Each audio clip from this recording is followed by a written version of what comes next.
Ewan, can Yes. you tell me a little bit about who is Christopher Robin? Christopher Robin, we know and love from the original stories and from Disney's cartoons. So we sort of know him as a child, we know he's almost like the parent figure with Winnie the Pooh in a way. And our film starts there. We see Christopher Robin as the 7-year-old leaving Hundred Acre Wood with the creatures have all got together to throw him a farewell party. And then we see a very quick montage of his life going through school, boarding school, university, meeting his love, getting married, having a baby, and then going off to war and fighting in the war. And that's sort of where our story picks up when he's come back from war and he's struggling to find his way. He's got a very high-pressure job. He's the efficiency manager in a luggage company, and post-war, of course, the luggage company is doing very badly because nobody's buying luggage, because nobody's going on holiday, nobody's got any money. So he's responsible as the efficiency manager to try and make the company succeed so that they don't have to fire lots and lots of people. And so he's on his shoulders are many, many people's jobs. He feels responsible, and he's bringing that home. He's not very happy at home with his wife and his daughter, and he's not able to spend any time with them other than just him being there, being worried about his work. So that's where we start, and so we know this lovely young free boy, and now we find out that he's a rather unhappy grown-up the world man. has gotten to him a little bit. Right. What is it about these characters that you think keeps them so relevant and popular all these years? There's a real charm to them. I think it comes from the writing, and A.A. Milne, I think, wrote these such beautiful, innocent, pure characters that children immediately respond to. But then reading them again as adults, there's this in Pooh's kind of literal, matter-of-fact saying what he sees, he ends up saying things that are actually quite profound.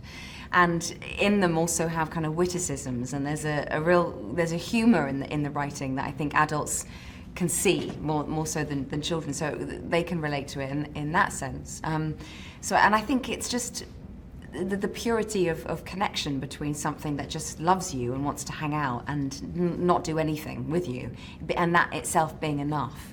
I think it's a great antidote to a much fast-paced modern life that we live in. Thank you. What's your personal favorite Poohism, either of you? I like that one where he talks about what what does it say? I can get to where I'm going by leaving where I've been. Gone. I often find where I'm going. I can't remember. I don't have one. I like it when he says rumbly in my tumbly. I like the one where I love the Poohism I love is people say nothing's impossible, but I do nothing every day. And a classic example of a bear who says something in quite a naive way, but actually it's quite profound, because I think today it's quite hard to do nothing. It's quite hard to sit there and not do anything. Yeah. Did working on this film bring back any childhood memories for you guys?